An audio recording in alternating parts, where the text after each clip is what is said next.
All right, this is Visigoth Raw. Listen to you bleed. What a nice visual. Anyway, we have Larry, the contractor guy, with us after a little bit of a hiatus. And we're back. I think this is like part, what, Larry, 99? I'm not sure. I think it's 11, but it could be 99. I mean, I'll make a series out of this one day, but I don't know, somehow I think I'll die before this thing is finished. And I'm so glad I said that. But I'll tell you what, we're doing this on Sunday, the 7th, and it has been an interesting 48 hours. And you're going to talk a little bit about it, and of course, as this is being recorded, now we get the whole damage control spin doctor thing on the SEALs. Oh, no, they weren't the SEALs that whacked Osama. Oh, they are. You know, it's bad. Okay, fine, great, whatever it is, it is. And then you got to even wonder, I'm sorry to say, whether or not that was taken down by us. I know it's a really black thought, but you know what? We're never leaving the Middle East. It ought to be pretty obvious to everyone, because as soon as we start pulling out, guess what happens? So that happens. You're going to fill us in also. It's been a very active month or so, I think, for certain associations, organizations in what we now know as the European Union. That goes back to the shooting and other things, and you're going to talk about that. And also, I just want to mention one other thing, Larry, too. I mean, this, I guess, has some kind of like Weimar thematic thread to it. And it always seems to happen like when nobody's watching, or like the market is closed, but Standard & Poor's snuck in the downgrade of the American credit from U.S. credit from AAA to AA. Mm-hmm. And of course, you have half the people on one side of the fence saying, "Oh, that's no big deal." You have the other half saying, "Oh, it is a big deal." It's a big deal. But what makes me laugh is when I saw what they were proposing and they finally came out with. Once again, both sides suck. Because what happened was most of this stuff wasn't supposed to kick in until 2013, and it doesn't give us any relief now. And so what happens is everybody goes back to the polls this November, and one party can blame it on the other. Well, we wanted a better deal, but, you know, they did. And people go and vote for these jerks again, and they're going to get screwed again. Yeah. I finally talked to my sister, and I said, "Listen, shut up. This is the way it is." And get your husband on the phone, too, huh? I said that was diplomatic. Well, you know, I'm just saying. You know what I said to him, though, really? Honestly, it's like, look, just do yourself a favor. Forget this Republicans and Democrats. Look at your lives. Tell me how they've gotten better regardless of the administration. And the first thing you want to say, well, it's the Democrat. All right, I understand that. But don't you get it? Life still is getting worse no matter who you vote for. Doesn't that tell you something? I mean, these people that keep hanging on to Tweedledee and Tweedledum and don't realize that this country is run by people who are not in Washington. This country is run by an oligarchy of very powerful, wealthy people. And they run the show, and they own both of those political parties. And unless people finally realize that, they're just going to keep, you know, beating their heads against the wall and going to vote for people that don't really represent them. I don't know how long it'll take before people catch on. The idea is for them not to, and if they ever do, I'm assuming by that time the trap will have been sprung, so it really doesn't matter anymore. Because to me, I think it's getting more and more obvious that they don't run things down there, but the more and more that happens, the more entrenched the vitriol becomes between those who support the Republicans and those who vote for Democrats. Right. I mean, never has it been so nasty as it is now. And I think that is correlative to how much they don't really care about you because they're doing nothing. I mean, when these corporations are leaving left and right, how the hell can you talk about the private sector creating jobs? There's no private sector. They all left. Well, there's no infrastructure. I'm not talking about bridges and roads, but there's no manufacturing infrastructure anymore. There's very little of it left. And as a result, there's no way for people to obtain jobs that will pay them well. And I'm talking about working class people. There's no way for them to obtain jobs where they can get a good wage, you know, which will enable them to buy a house and have a decent life. It's just not there anymore. The greed of the American corporations just knows no boundaries, and the whole idea is to move it all over to the Far East, especially Singapore and China, and they've done that successfully. I mean, there's tons of factories across this country that are sitting around, collecting dust and rusting out right now. that used to be places where people went to work, that's just not happening anymore. No. I mean, it's just not happening. People are, we're right on the tip of the iceberg, and this has to do with the European Union. The euro crisis over there, I think, is going to get solved pretty soon because they're going to morph into a nation state. The entire, what is the European Union now will not be a collection of nations. It will be a nation state itself, and it will have a single currency, and it's going to be the world's currency. The dollar is just about to go down. I think we're right on the edge of the dollar being totally devalued and the euro becoming the world standard. And when that happens, look out. All right, I've got a good article on that I was going to read today. If you want, I'll read it now. All right, do it. Let me just throw this in also. Okay. There are some websites, information sources, etc., that say, now we all know that the dollar being kicked off the reserve currency has been in the crosshairs for 10 years. Mm-hmm. That's part of this whole, massive global economic takeover and makeover, whatever you want to call it. And I had told my sister and her brother-in-law while I was giving them chapter and verse, and that this would happen. Some sites are reporting that it will happen before the end of the year. That always seems a little premature to me. But with this happening with Standard & Poor's downgrading the credit rating, my point is this: it can be whatever they want to use it for. This is not a good sign. Does it mean Armageddon financially? Not necessarily. But now looking at the end of the U.S. dollar as a reserve currency seems much more plausible, and certainly I think will happen within, the next 16 months. So, okay, be that as it may, this is what's supposed to happen soon. This event over the weekend or whatever, late Friday, makes it look that much more imminent. Now, by all means, go ahead, Larry, read that. Sure. This is from an article called "The Euro Crisis Will Give Germany the Empire It's Always Dreamed of." It's by a man named Peter Osborne in an online magazine just called Politics. And it says, after the catastrophe of 2008, many believed and argued, as others did in 1929, that it was a one-off event which could readily be put right by the ingenuity of experts. The truth is sadly different. The aftermath of that financial debacle, like the economic downturn after 1929, falls into a special category. Most recessions are part of the normal, healthy functioning of any market economy.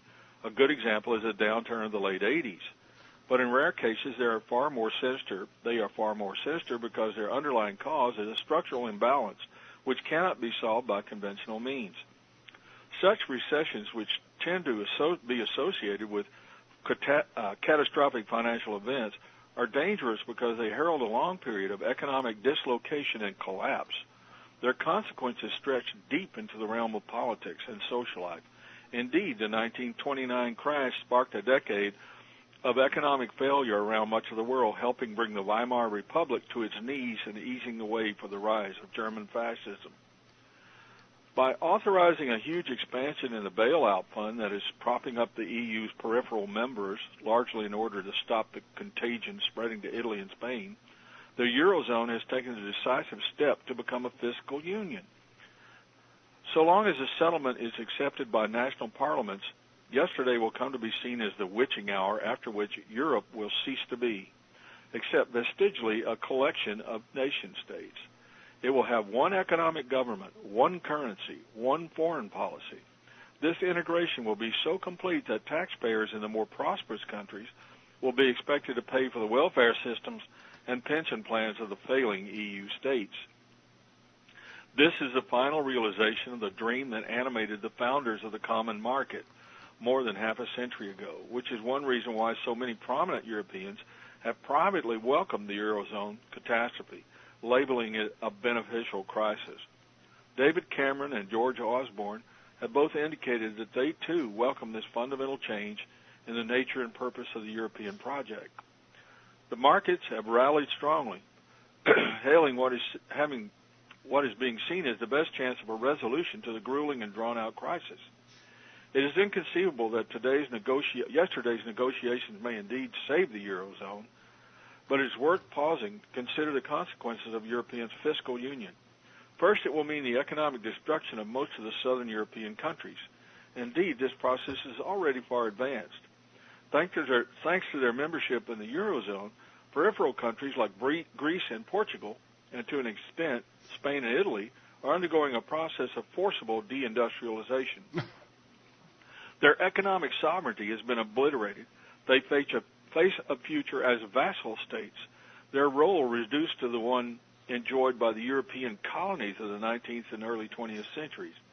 They will provide cheap labor, raw materials, agricultural produce, and a ready market for the manufactured goods and services provided by the far more productive and efficient Northern Europeans. Their political leaders will, like the hapless George Papandreou of Greece, lose all political legitimacy, becoming local representatives of distant powers who are forced to implement economic programs from elsewhere in return for massive financial subventions. While these nations relapse into pre-modern economic systems, Germany is busy turning into one of the most dynamic and productive economies in the world. Despite the grumbling for the Germans, the bailouts are worth every penny because they guarantee a cheap outlet for their manufactured goods. Yesterday's witching hour of the European Union means that Germany has become very close to realizing Bismarck's dream of an economic empire stretching from Central Europe to the Eastern Mediterranean. Well, that kind of sums up where things are going, and I think the dollar is going to collapse, making the euro, like I said, the standard. And I think you're probably in agreement with that. Yeah, whatever's being done, it's not going to be good for any of us. I mean, knowing what we do know, and whether you want to call it the NWO or you want to call it, Satan's takeover, take your pick on the secular side or the spiritual side, but we're all going the same way. And right. Whatever's done is not going to be a good thing for the people anywhere in the end. But right now, what would make sense, I guess, to everyone is to have the euro and maybe a couple other currencies of equal status so that supposedly two would act as a hedge against one, and there would be this stability. That's my guess. You hear the old basket of currency thing? I guess that's where they're going. They got to stabilize the euro because that ain't looking too good. No. I mean, what a world it is where Canadians can go to Europe and the United States and just go on like spending sprees. I mean, turnabout's fair play. But I mean, yes, I understand. But when I used to go visit the sis in Detroit, we go over to Windsor and I was like king. Give me 17 of those. I don't need them, but I want them. Now we got Canadians coming down here. They want to buy my shirt, my vehicle, anything.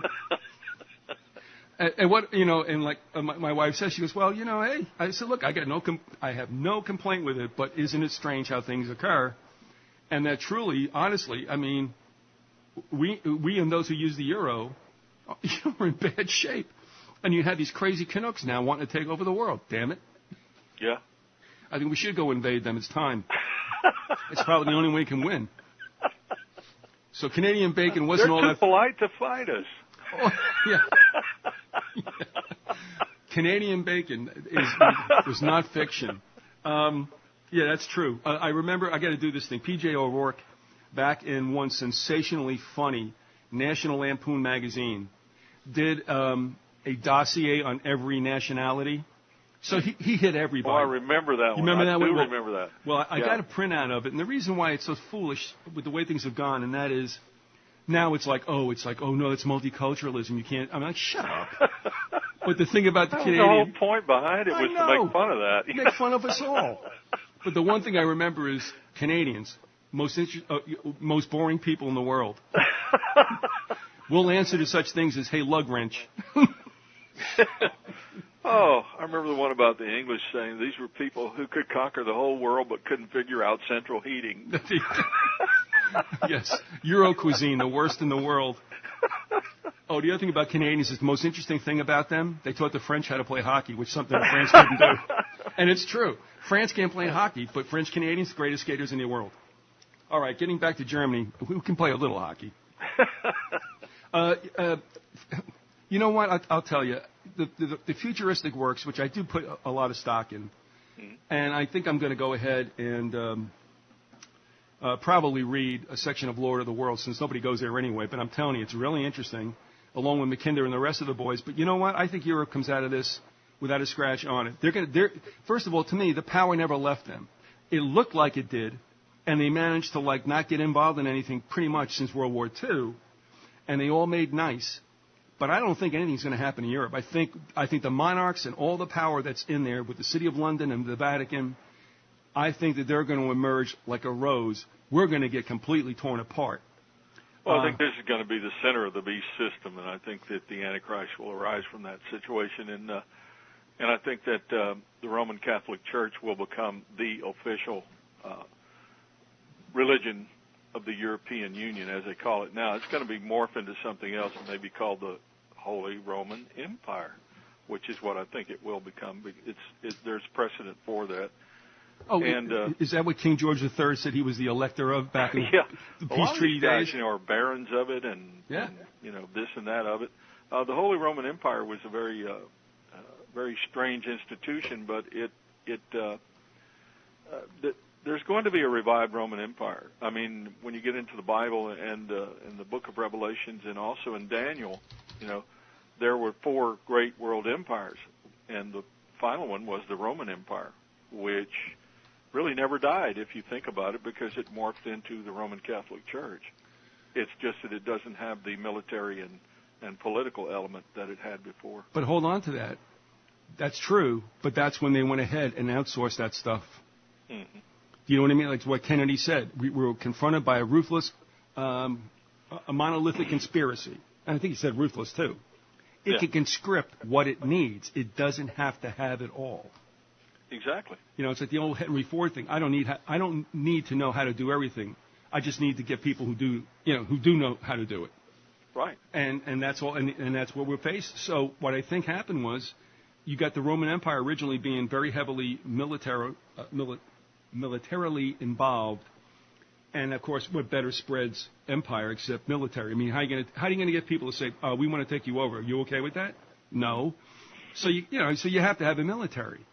But I think what happened is when they fell, and it took some time, and Constantine got involved in this thing, it became a little bit more, shall we say, white collar, and let the Brits fill the void. Well, what they did is they made Christianity the official religion of the Roman Empire. Once they made it an official religion of the Roman Empire, it ceased to be true Christianity. In other words, it became a counterfeit of what it was supposed to be. There's numerous volumes of works on that. The 2 Babylons, comes to mind. I forget one of those, an old English bishop who wrote about that a long time ago. But what I wanted to go into here is just kind of like a recap of what we've been talking about, and kind of show where the thread kind of keeps going here. Mm-hmm. And I've got a short quote from Blavatsky. Madam B, Yeah. All right. One of the most hidden secrets involves the so-called fall of angels. Satan and his rebellious host will thus prove to have become the direct saviors and creators of divine man. Thus Satan, once he ceases to be viewed in the superstitious spirit of the church, grows into the grandiose image. It is Satan who is the God of our planet and the only God. Satan, or Lucifer, represents the centrifugal energy of the universe, this ever-living symbol of self-sacrifice for the intellectual independence of humanity. And as from Sister H.P. Blavatsky in the Secret Doctrine. I read that so they could go into another little work here by Alex Constantine. I like to use this stuff. I think he's an excellent writer. Strange guy, but excellent writer. Right on both counts. Yeah. Madame Blavatsky's Theosophy movement predicted the coming of a new Messiah to usher in a new age, and having met Hitler in 1919, Dietrich Eckart was convinced that Hitler was the one. Hitler was soon given the leadership of their German Workers' Party. Eckart wrote to a friend in 1923, "Follow Hitler. He will dance, but it is I who have called the tune. We have given him the means of communication with them. I shall have influenced history more than any other German." Goes on to say, through the reunification of the Holy Roman Empire, Hitler's Third Reich would enable restoration of the feudal system. ruled by the rightful Grail and Dragon aristocracies, with the Aryan people as their new initiates. All other races would either be exterminated or would be their slaves. It was believed that the ultimate world domination would allow for the culmination of the historical pursuit of the aristocratic and occult secret societies. A new world order and a new king would evolve from the purification of the world, and a literal second coming would be achieved as the king became a god. And Julius Evola, who was an occultist, a very evil man, wrote a book called The Mystery of the Grail, and in it he notes, the Middle Ages awaited the hero of the Grail and expected that the head of the Holy Roman Empire would become an image and a manifestation of that king of the world. The invisible emperor was to become also the visible one, and the Middle Ages would be in the middle sense of central, the invisible, inviolable center, the sovereign who must reawaken the same hero avenging and restoring. Constantine says the Nazi swastika and the neo-Nazi cross with their circle are symbolic of achieving this state of axis mundi, center of the world, or mundi, king of the world, as the aristocratic occultist chose to perceive it. Then it goes on with a speech that Heinrich Himmler made in 1943 in Posen, Germany, where he says that the SS elite, this will enable us to create the preconditions for the entire Germanic people and of Europe, led, ordered, and trained by us, the Germanic people over generations, to resist the fateful struggle within Asia, certain to break forth once again. We don't know when that will be, when the mass man arises on the other side with 1 to 1.5 billion people. Then the Germanic people with its, I hope, 250 to 300 million people, together with the other European people for a total of 600 to 700 million on a perimeter extending to the Urals, or in 100 years extending over the Urals, will carry on its battle for life against Asia. Woe if the Germanic people should fail to resist in this struggle, that it be the end of beauty and culture of the creative power of Earth. That is the future. That is what we're fighting for. And Constantine goes on to say the First and Second World Wars were regarded as holy wars by these conspirators. The demonic behavior of the Nazis and their consequential refusal to show remorse or concede guilt for their crimes can only be understood in the light of their strange beliefs that are just as pervasive today with the numerous extreme right organizations. What I'm trying to get at there was the idea of the European Union being the latest manifestation of the revival of the Roman Empire, another Holy Roman Empire. I think that's exactly what it's going to become. It's going to morph into that, and that will be the area where the Antichrist will arise. This will be the final New World Order, the totalitarian nightmare that people have feared for quite some time, and it will be under the domination of a man who will be indwelled by Satan, as the Bible explains it. But let me ask you about. See, I don't believe that Germany's going to rise up and be a military power. I'll stop there. Do you think I'm right or wrong? I think you're wrong on that. Okay. I think there's not going to be a Germany per se. There will be a European Union or a European, nation state. They already have nuclear weapons. They already have, the ability to build weapons. France has, surprisingly enough, has quite a few nuclear weapons, and they also have a strong arms industry, as well as Germany. Germany has a huge arms industry. They've supplied many of the countries in the Middle East and in other parts of the world, and in South America as well. You've also got, I don't know if Britain's going to be in the European Union. If it is, then Britain already has nuclear weapons. They're already moving toward getting rid of NATO and having their own army. And you're talking about an area where I think it's the last statistics I heard was that the European Union, as it is now, has about 500 million people in it. I mean, that's bigger than the United States when you get down to it. I mean, we have, 350 million people? It wouldn't be hard at all for them to produce an army, very large. And I mean, Germany's one of the leading nations, if not the leading nation, as far as technology goes, and they're real good at producing weapons.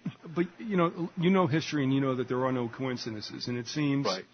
it seems interesting, curious, or whatever, that Germany would get involved in 2 world wars, taking on everybody, and you got to wonder why that was.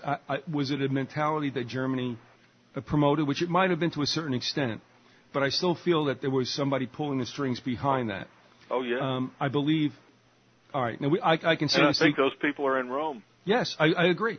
I mean, I think the Protestant leadership in Germany around the time of World War I and prior to that, Bismarck and the boys had to be smacked around. And I think that was punishment to them. The second time, I'm wondering what that was all about, but understand one thing, too, and that Hitler did a great job on, shall we say, extirpating Jews and Protestants. And strangely enough, the Roman Catholic Church has never excommunicated Hitler. And Hitler told one of his generals, according to one of the biographies I read, I think it was John Toland's biography of Hitler, Hitler once made the statement that he was just every much as a Catholic now as he ever was. In other words, he had never really renounced his Roman Catholicism. And that struck me as odd. Now, I've heard different stories from different people and different things. I think basically he was a Satanist, but, he claims, at least to this one individual, and Toland's a pretty well-recognized historian. He claimed that he was still a Roman Catholic. That was in the middle of the war. And there's no argument here. And not because I like to hear that, it's because I believe that to be true as well. But again, I think the European Union will rise above everything. Oh, yeah. And if it is all amalgamated to some extent, I mean, I don't know how you get by the language thing, but maybe that doesn't matter. I don't know. Well, isn't it odd that Bavaria, especially that state in Germany, which was always closely associated with the Roman Catholics, with the Roman Catholic Church, that's the area where Ratzinger comes from. Joey Ratzinger. Joey Ratz. Time. The current Pope, Benedict, he's from Bavaria, and he seems to have been placed there for some particular reason, at least in my mind. I'm not. Maybe I'm stretching it here, but is there some reason for him being there at this particular time in history? But Larry, do you remember this? A couple of things. Joey Ratz was not a Benedictine. Right. He assumed that name Benedict. The last one presided over World War I and the Spanish flu. So, yeah. All right, but the other thing he was promoted as. That's scary right there. Well, yeah. But do you remember also he was promoted as a transitional pope? Right. Do you remember those words? Transitional pope, which necessarily meant not unto death. So I'm wondering what exactly he was around for. And remember, this guy was had the office of Inquisitor for Opus Dei. Isn't that a lovely, fuzzy and warm thing? Opus Dei is nothing more than openly fascist. Opus Dei was, they were in league with the Spanish government of Franco. I mean, I think his name was Jose Maria Escriva, was a very close friend of Franco's. And really, when you get down to it, the Roman Catholic Church prefers fascism and has said that publicly back in the 1930s. Pope Pius XII said that was the government they preferred for Spain, and all of the fascist dictators made deals with and were chummy with the Roman Catholic Church, or I should say the Vatican. And I hope nobody out there thinks I'm, knocking everybody who's Roman Catholic. I'm not afraid of anybody, down the street at the local church on the pew being an agent of some international conspiracy. But I do believe that the Vatican is a political entity that has been on world conquest, and it was all predicted in the Bible a long time ago. Just one quick aside. If Roman Catholic parishioners are going to get mad about what we say about the Vatican, then they're the ones that have to educate themselves, because the Vatican has been a political entity for millennia. All right, and when the Jesuits got behind it back in around 1822, all was lost. Let's just say. Now, what I find interesting, and I don't know if I sent this to you, but I really should. If I haven't, let me know. I get these emails from some Christian group in South Carolina. Mm-hmm. I'm okay with like 70% of it, but they're still like, we have to vote these people in office. It's like, oh, all right, forget that. Okay, but please give it up. But they are hip to the Jesuit thing, and eventually I've written to them already, asking them like, well, what about this? But anyway. I would suggest that anyone who is interested in the history of the Jesuits read an excellent book called The Secret History of the Jesuits by a man named Edmund Paris. Edmund Paris was a historian, a Frenchman, and he at one time in his life had been a Roman Catholic, and he was a World War II veteran. He wrote a fine book called The Secret History of the Jesuits, very scholarly work, and in it he exposes them and their machinations. And they are part and parcel of the New World Order. Oh, without a doubt. And also, excuse me, I've increased that bibliography, which I don't know if you got or not, but I have it, and that's all of us who ever read anything about it have compiled a bibliography with over 70 works that date back to the mid-1800s. For anybody who thinks this is baloney, guess again. So, yeah, and that's... I was going to say, The Secret History of the Jesuits is online. Yes, I can't remember where I got my copy of it. And it has a foreword written by a man who had been a Jesuit priest, and some people believe that he may have been assassinated for exposing them.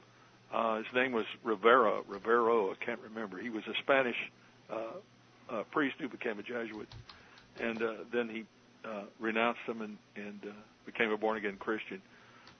It's just a really fine work, and it's extremely well documented, and it's an eye opener. It'll really blow your hair back when you read it. What was that last title you mentioned? Say that it was The Secret History of the Jesuits by Edmund Paris. Right, I've got that. Okay, I didn't know if you said something else. No. I did not get around. I'm going to send his bibliography. I didn't get around to denotating which ones were online. Mm-hmm. There's another one too that's a killer, and that is bad choice of words. And that was all right. Hold on, the Engineering Corps from Hell, I think it is. Didn't want to get a lurid title there. Oh man. Yeah, here it is. Edwin Sheridan, Engineer Corps of Hell, or Rome Sappers and Miners. There you go. Wow. Yeah. Oh, I mean, I got a ton of these. And also, Charles Wilcox had gone on looking through newspapers in the United States and major U.S. dailies that said that we're decrying the influence that Rome might have in the United States. And in this biography, I'm reading about Garfield. He makes a crack that the Republican Party had been defeated by hold on a second. Play the Jeopardy music. I got it right here.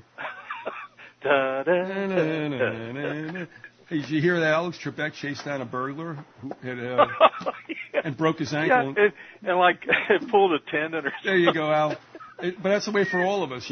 We have a 16-year-old head, but we have a 90-year-old body. Sorry, Alex. Yeah. Actually, we should make that a question. Who acted like a jerk in a hotel chasing down a thief?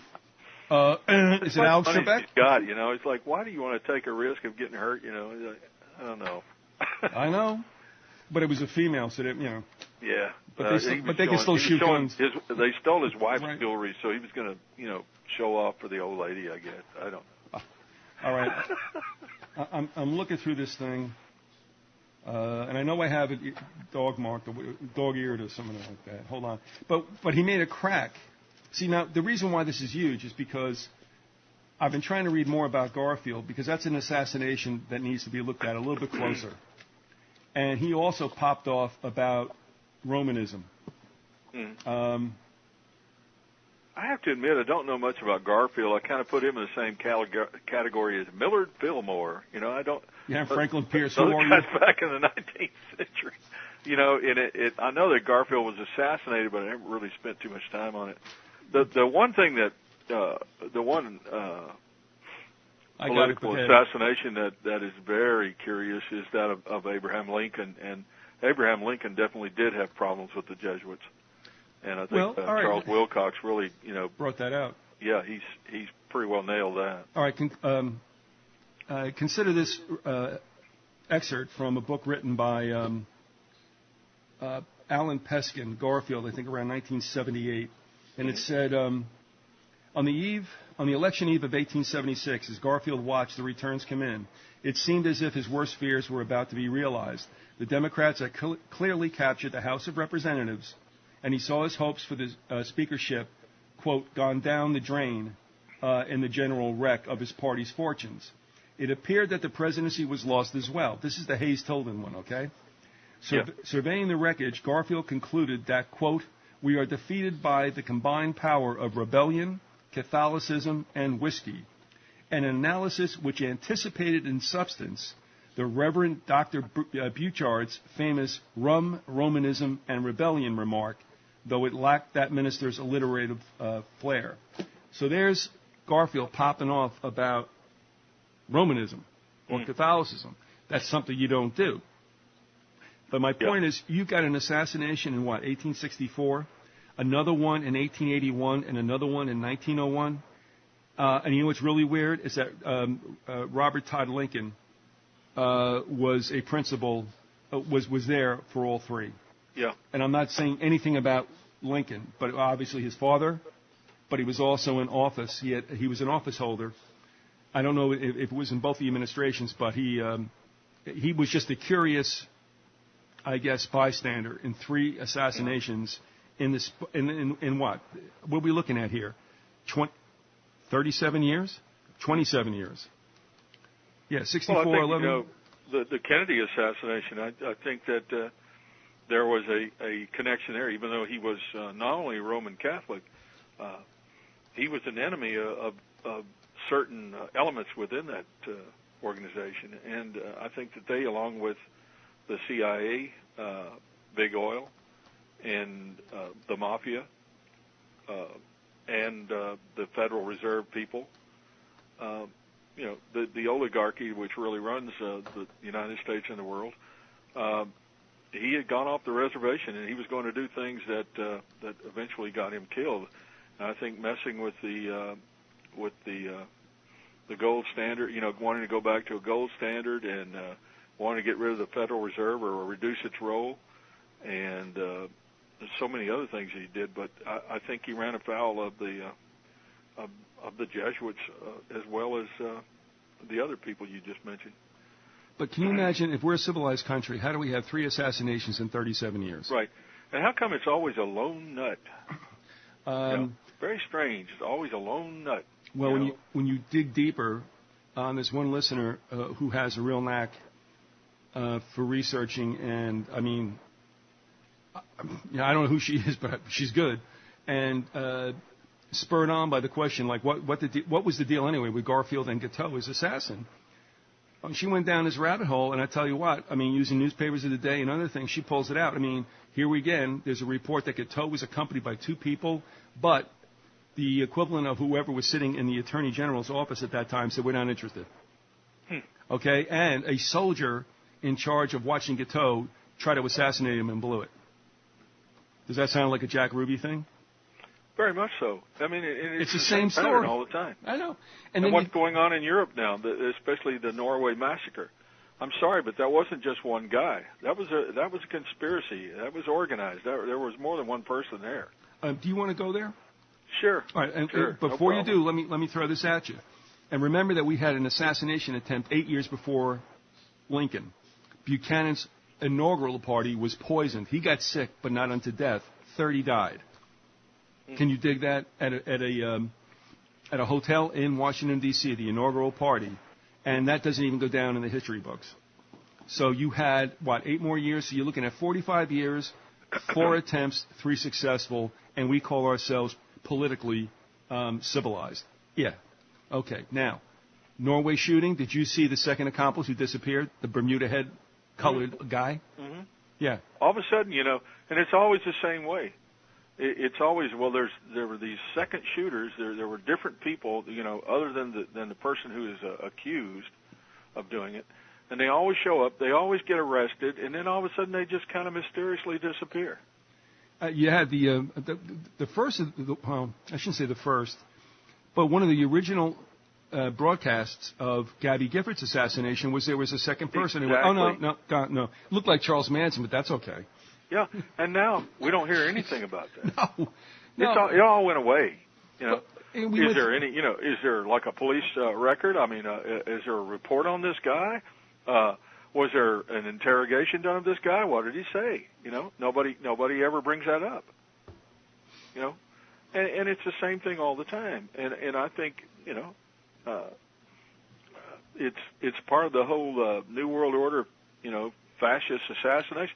I mean, assassination has been the method of choice, the signature, for the New World Order for an awful long time, and especially dating back to the days, of pre-Nazi Germany during the Weimar Republic. The far right would go in and just kill off anybody on the left or even in the center who they thought might be some kind of a threat to them, and the police would just blow it off, and because they were in league with the far right. I hate to say this, but it would make a great lampoon movie, like Blazing Saddles. Yeah, Lone Nuts. Yeah, lone gunman assassins apply here, or College for Lone Gunmen. Yeah, because it's crazy, because they're not lone gunmen, but they are people who are on the periphery. You can look at all the most famous assassinations or assassination attempts in the 20th century of political figures in the United States, and they all have that whole lone nut scenario. Every single one of them, and all of them have instances of people that may have been involved, but it all gets covered up. I mean, the assassination of Robert Kennedy is one of the most weird. I mean, the events that happened. There's no way that Sirhan could have shot the round that killed Robert Kennedy, because he was always in front of him and never more than about 5 feet from him, or closer to him than about 5 feet. And yet the bullet that killed Robert Kennedy was a small caliber round shot behind his ear. And there was just no way. The angle and the place where the shot came, there's no way it could have been Sirhan. But they insisted that it was, and they covered up. They even destroyed evidence. And the American public, it's like there's an elephant in the living room. Mm-hmm.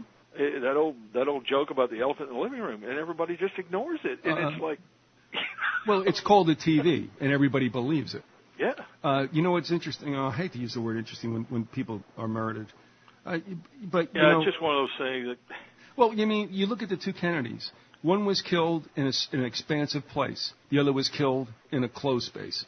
And I'll tell you, the American Movie Channel ran Mobster Week, and they ran The Godfathers a number of times. And this may not come as an aha to everyone.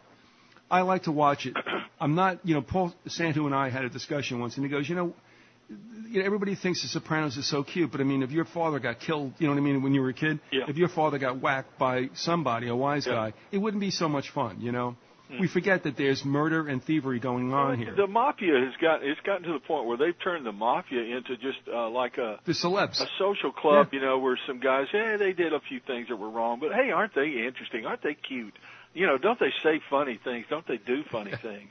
Pass the meatballs. They ain't funny, man. These are vicious, murdering bastards.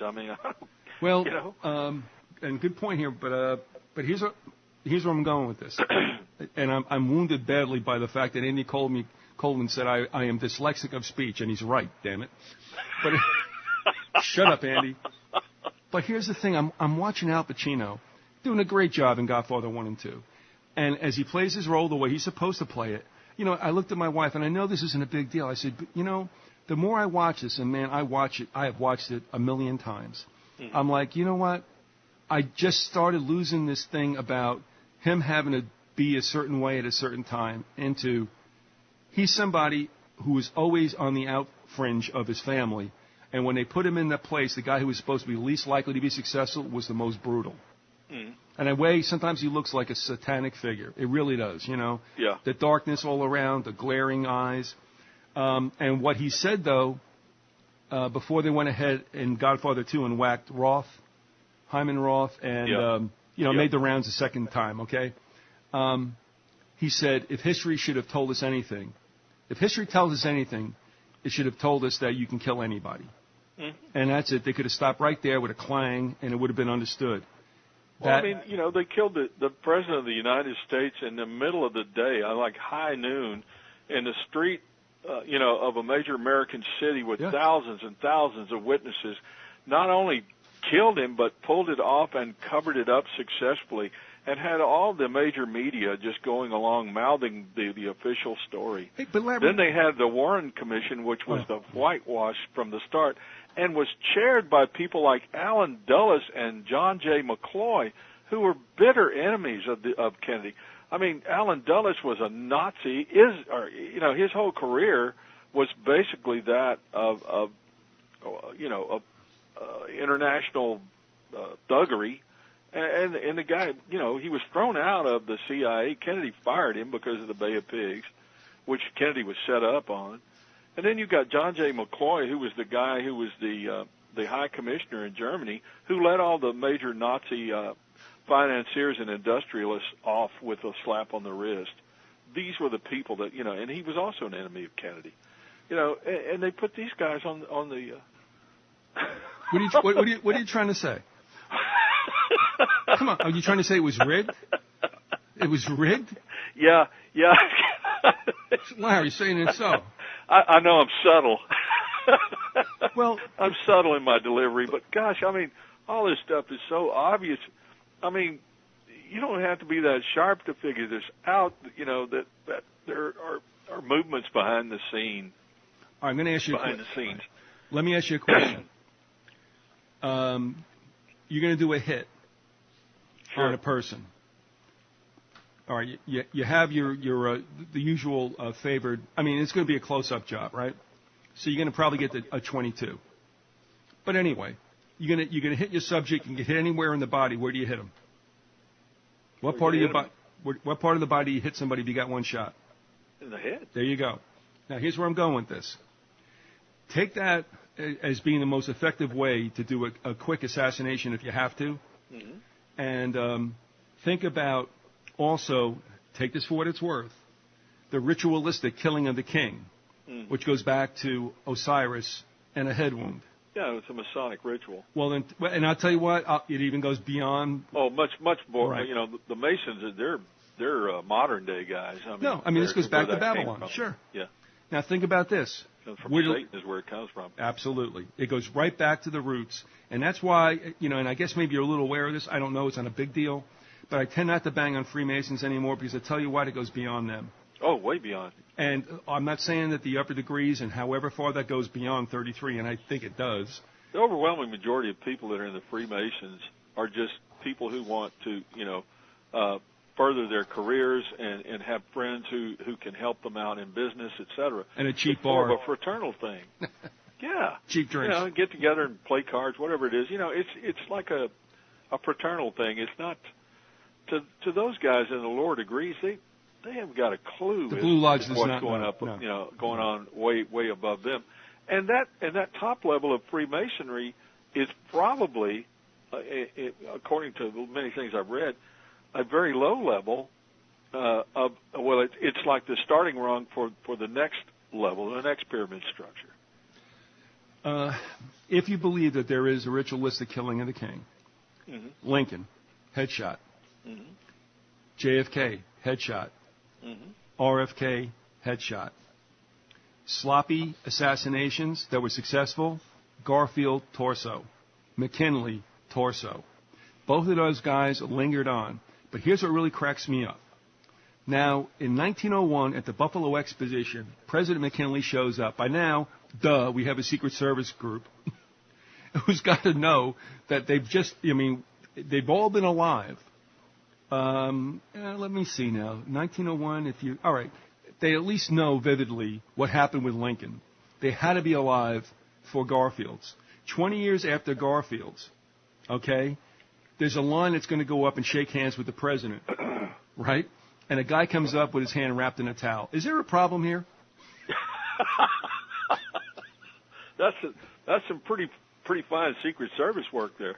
I think the Secret Service did an excellent job. Was there only one guy there that day that was looking? I mean, guy with the towel, come out here. It's like during the Kennedy assassination. I mean, they did some real interesting things as far as the Secret Service goes. For one thing, they had nobody up on the grassy knoll. They had nobody roaming around there, in Dealey Plaza, knowing that that's the route.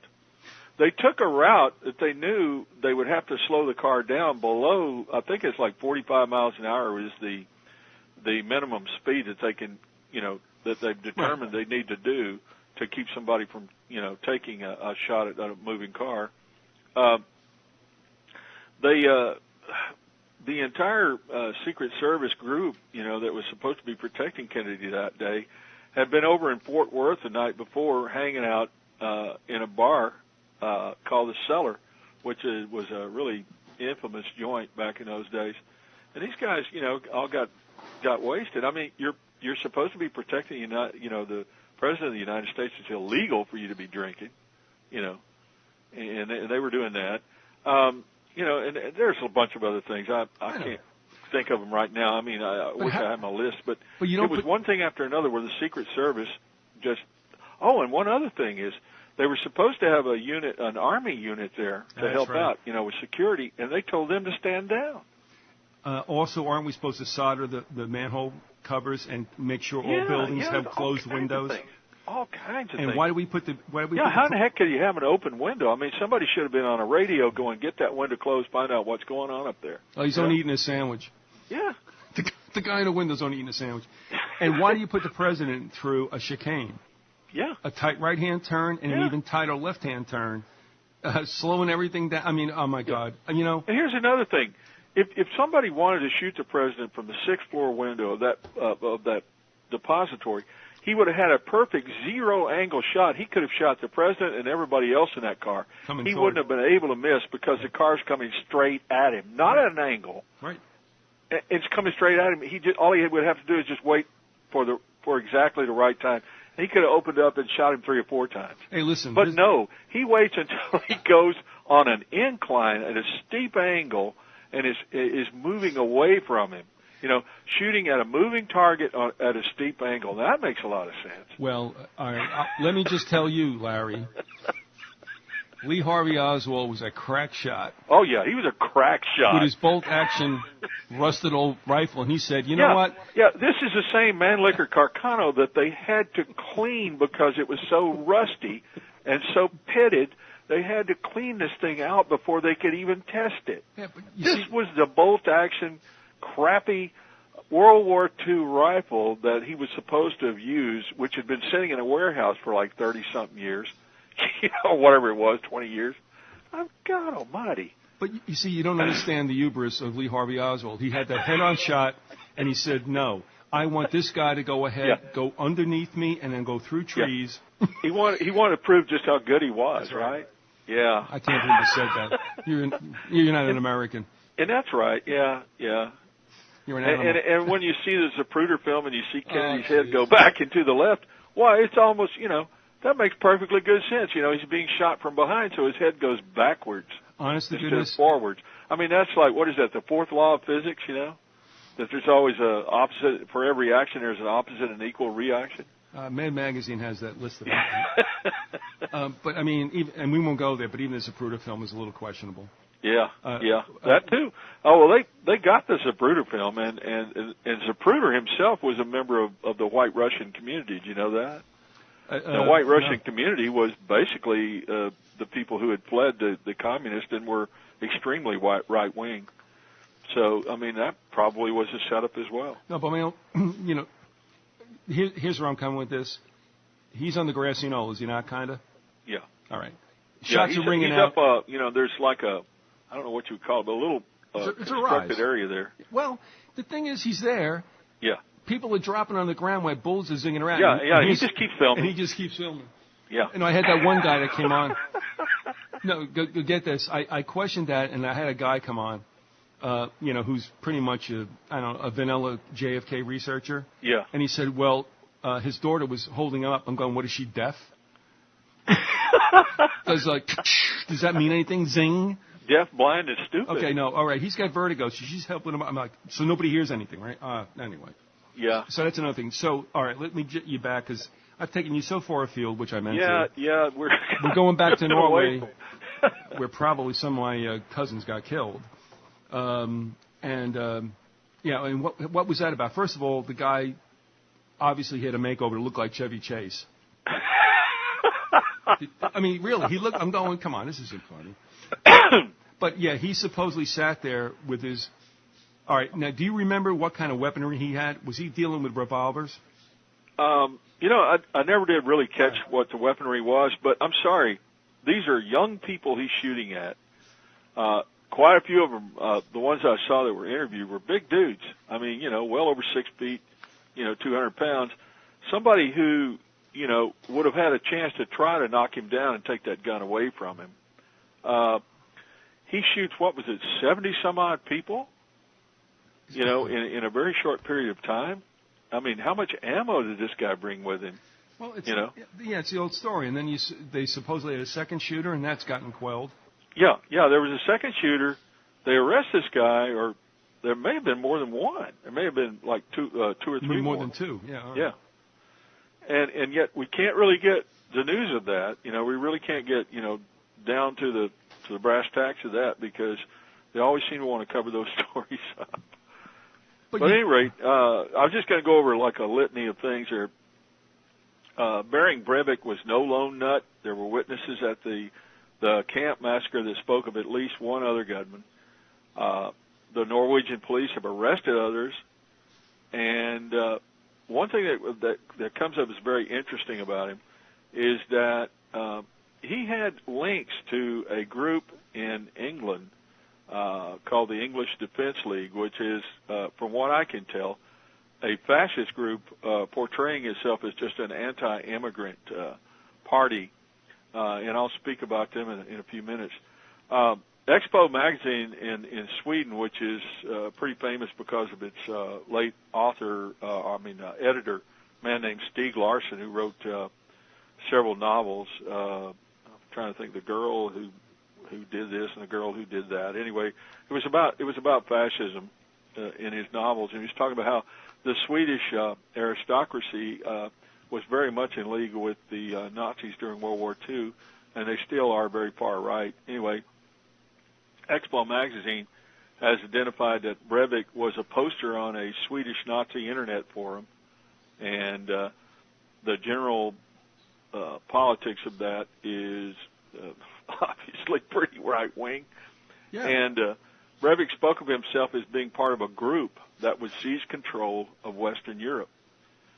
And the thing that really irritated me about it was that he's being portrayed in the media, or at least some of the media, as being a fundamentalist Christian. Well, there's a problem with that, in that, A, he's a liar and a hypocrite, as well as a murderer if he says he's a fundamentalist Christian, because Jesus Christ never taught anyone to do violence to others. In fact, he taught the opposite.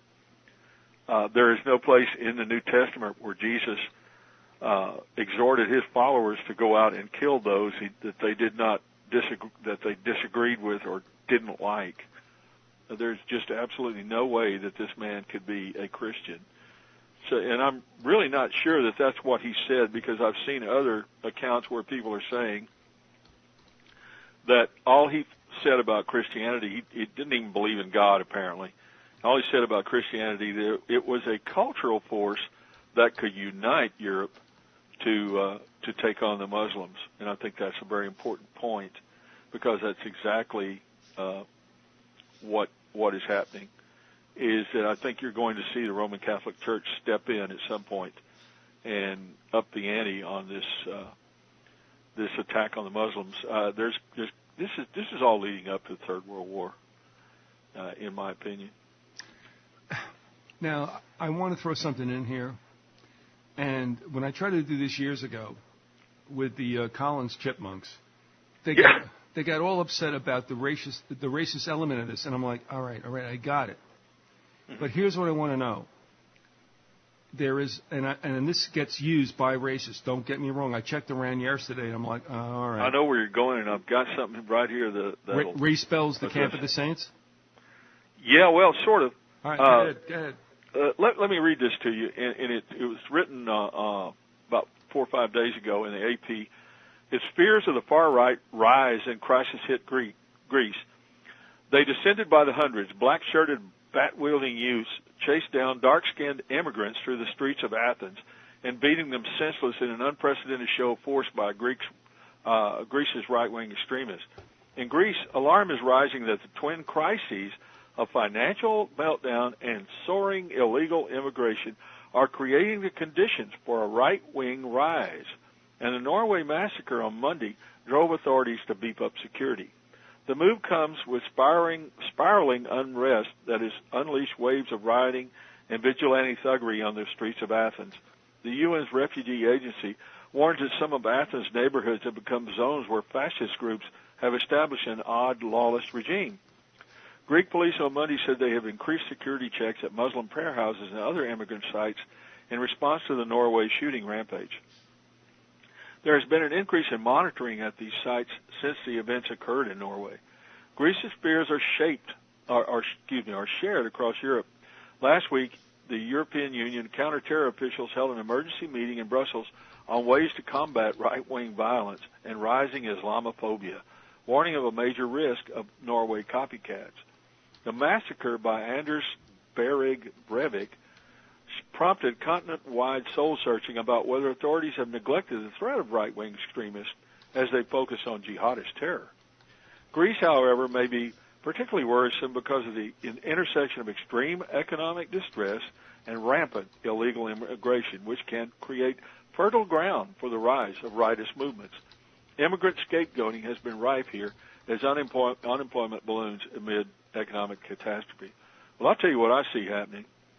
I see the New World Order encouraging the rampant illegal immigration into Europe. Right, exactly. And I think they have been encouraging the Muslim Brotherhood. I know they have been encouraging the Muslim Brotherhood to ramp up the violence and ramp up the rhetoric and make people afraid and thus create a conflict there, which is leading to a rise in fascism, a move to the right.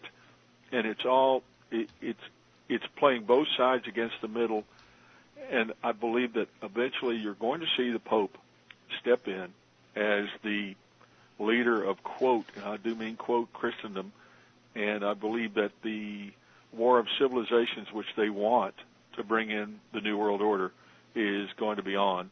And I think that this was all leading up to the Third World War.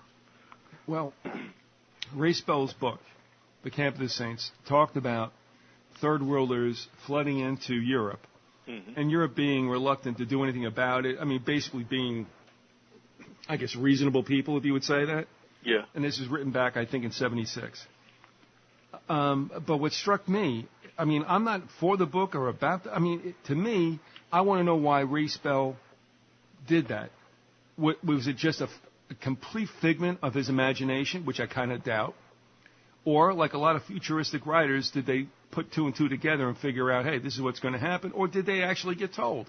We'll never know about Philip K. Dick and a lot of other people who wrote. But remember, those futuristic novels never portend anything positive about the civilization to come. Having said that, so what have we seen in the meantime? We've seen a forced immigration into what has been traditionally productive, and let's face it, Anglo-Western European nations, as well as the United States and Canada. All right, is this a racist thing? If somebody wants to call it that, you call it that. All I know is this. I don't blame anybody from leaving a place that sucks to come to some place that portends something better for them. What I'm saying is that nations that have been deprived, have been kept in that situation deliberately by the powers that be. Oh, yeah. So I can't blame a Mexican or a Guatemalan that wants to come in here and go, man, I understand that. I understand that happening in Europe. And that was going on in Canada back in the 70s, by the way. It was funny. When I was in Vermont, I used to play rugby with a bunch of guys from a law school. God, that was another experience. But you know what? This guy from Buffalo was saying, oh, yeah, he goes, well, and this is like 77. He goes, yeah, he goes, when I lived in Buffalo, we used to get beard up, and then we'd go into Toronto and go packy bashing. Yeah. Okay? Yeah. So here's my point. You understand why people in the United States would get upset about illegal immigration, especially at a time when, jobs are getting fewer, so let's just bring more people in. It's a double whammy. Exactly. And it's done on purpose. It is. It's being done on purpose to create a far-right movement. This country is moving toward the right. That's what the Tea Party is all about. The Tea Party is in league with the English Defense League. I mean, these people are linking up. And they're being funded by powerful oligarchical forces. In particular, I don't know if it's Koch or Koch brothers, K-O-C-H brothers. Let's call them Koch. They are very wealthy individuals, capitalists, and they are funding this Tea Party thing. And the Tea Party is big on illegal and hating illegal immigration. And the Tea Party is pumping it up, and they're making this big thing about Sharia law coming to America and bullshit. blah blah. I'm so sick of hearing that. Yeah, it's overblown crap. But there are many people who are out of work and angry, and they need a scapegoat, and that's as good as any for them. And there you go. The Sharia law thing is absolute fiction. But you know what's funny, Larry? And you've been around for this as long as I have. This stuff has been going on for like 8 years. Mm-hmm. Canada's upset. They're not bringing Sharia law. Heck, we don't have any law here as it is anyway. So, I mean, but that's one of the things they hold out to get everybody ramped up. And you're right. The thing that bothers me about, I got to, all right, at this juncture, let me just say this. First of all, I'm wondering, because of the downgrading of the American credit, also, I'm thinking that when the elections come out in 2012, because it's going to be promoted that the sides couldn't, both Republican and Democrats, couldn't get it together, I'm wondering if they're going to turn around both parties, even their own, Republican, and point to the teabaggers as being the problem because they wouldn't play along. That they were that, shall we say, divisive, that they created this thing. Because I think what's going to happen is that the Tea Party is going to become the Republican Party in general. Right now, they are kind of a small, fractured group to some extent. It's kind of loosely based. But I think they're going to gain in strength, and I think this whole fascist, rah-rah for a war in the Middle East is coming. I mean, I really think that's coming. And this, illegal immigration is part and parcel. It's just obvious that this is being done on purpose. I mean, here what really makes me angry is now we've got Rick Perry, I would say Rick Goodhair Perry, our esteemed governor here in Texas, who has done nothing about illegal immigration.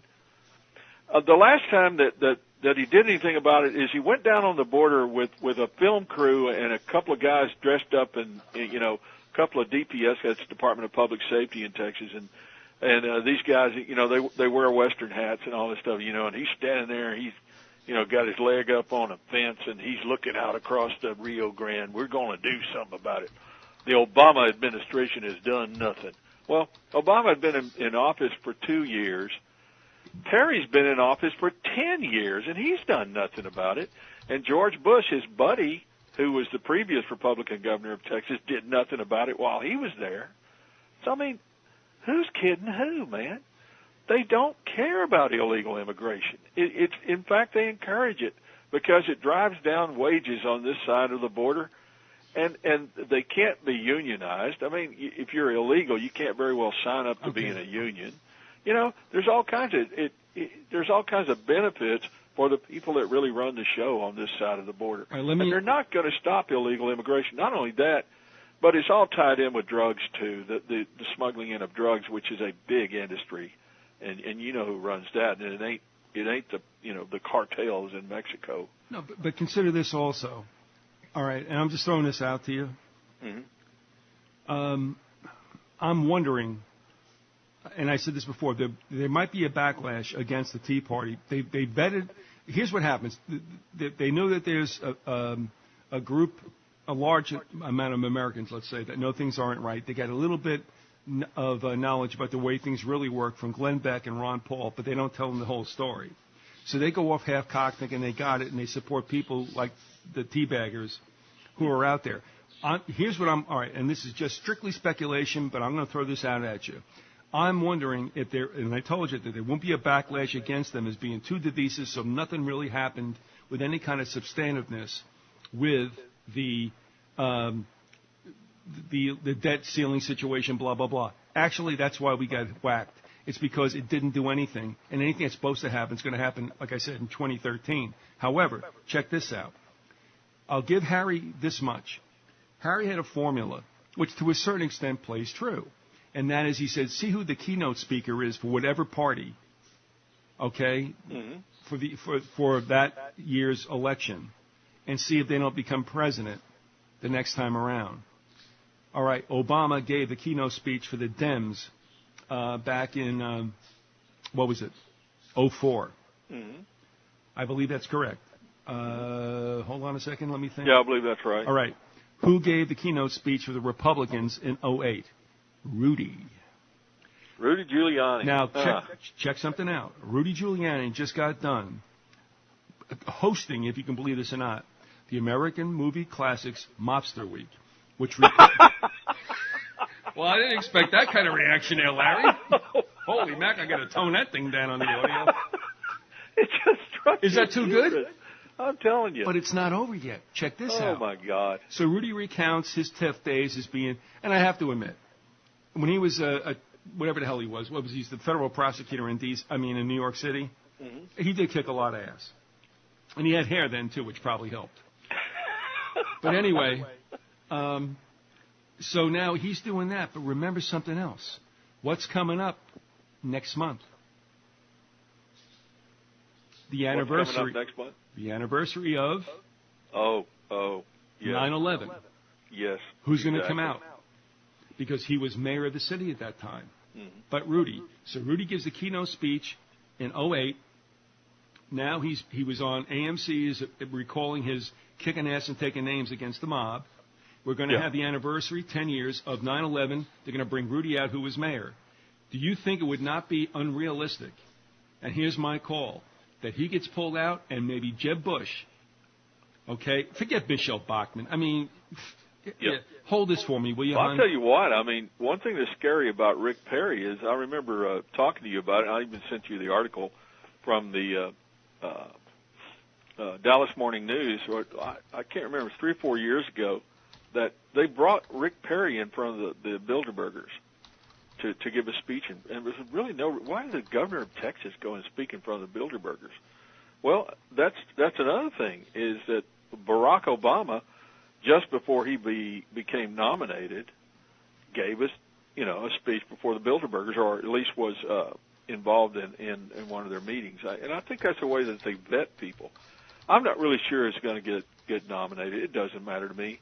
I mean, we're going to get screwed. But I think what's happening is that they may kill. I don't know. I'm assuming they may kill the Tea Party. Honest to goodness, and bring in somebody. But the thing, and it really, do we care? Well, what I think happens? the Tea Party's job, although probably the majority of the members don't even realize it, the real purpose that they've been pushed forward is to kill the government of the United States. It is to bring this country totally down. It's all preparatory work to bring this country down, and probably what's going to happen to this country eventually is that it will be fractured into different regions. It'll no longer be a United States of America. It'll just be, different regions. And I think we'll become a vassal state of the New World Order I don't doubt centered in Europe. But, it's funny, though, and you'll appreciate this humor, because some people have said, well, I don't know if the United States symbolically isn't there in Revelation Scripture. I'm saying I don't see where it's there at all, but that's okay. I mean, take a look, see what's there. I don't think it's there. I don't believe it is either. I haven't seen any place where it's there. But here's what I find interesting. With what's happening to us economically, We are being recolonized back to the days before 1776. And who the heck is still our benefactor but the European power that funded the enterprise here? And I'm asking people to consider this. We did not beat the British in the Revolution. King George III drafted the terms, and basically all he said was, okay, you don't want to call yourself colonies? Call yourself states. No problem. Nothing changed. And here's my point. We purchased land from the French. We purchased land from the Spanish to expand this country. The Louisiana Purchase, the Gadsden Purchase. Did we ever pay England for the original 13? No. We never bought it. There was no purchase, and we didn't take it by conquest. So who the hell do these 13 estates belong to? Huh? I guess the British Empire. And well, I would say so. And when Harry was over here, he was checking out the properties for the landlord. Yeah. Oh, that wasn't Harry. It was William, right? No. Yeah, William. Yeah, William and Kay came over here to check out the properties. I really don't know. You know. All right. I think it goes way beyond, you know, the United States really is. It's we're important in a way, but we're really not important. No. We're just going to become a region. You know, we're going to become part of the North American Union, is what I think. It'll be the United States, Canada, and Mexico will be an economic zone, much like the Eurozone is now. All right, would you we'll be kind of relegated to a secondary status. I think we're going to get our butts kicked over in the Third World War. I think the United States is going to get right in the middle of that action, and I think we're going to get clobbered. And right now, there's an interesting article called "The Engineer Intends to Wreck the Train." It was written, I think it was Paul Krugman. I can't remember, one of the big writers in the New York Times. Yeah, it's Krugman. Yeah, it was talking about how our government was run into the ground by the Bush administration. And the whole idea behind all these tax cuts for the rich was more than just, giving the rich, what they wanted as far as taxes go, but it was also the idea of pumping up a war. And so what you do is something that's never been done in history. Nobody's ever attempted to wage a major war campaign and cut taxes at the same time. So what you've got is you cut your revenue and you increase your expenditure enormously. And then when you combine that with the Wall Street mess in 2008, I believe all of that was, engineered just to rip off the public and make themselves more wealthy and to create more of a monopoly capitalist situation there, where they would gobble up the smaller banks, and now they're back to giving themselves big bonuses at Christmas time, and Wall Street has just screwed this country to the point where we'll never be able to pay off that deficit. We are headed for an economic crisis, and it was all engineered. It didn't just happen because a few people made some mistakes. I mean, I think it was engineered. Of course it was.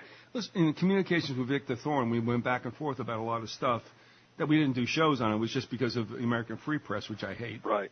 And we talked about it, and he shared some information with me, and it was true. He said, "Look," he says, every nation, okay? Every nation is in debtor status, all right? And every nation's on fiat currency.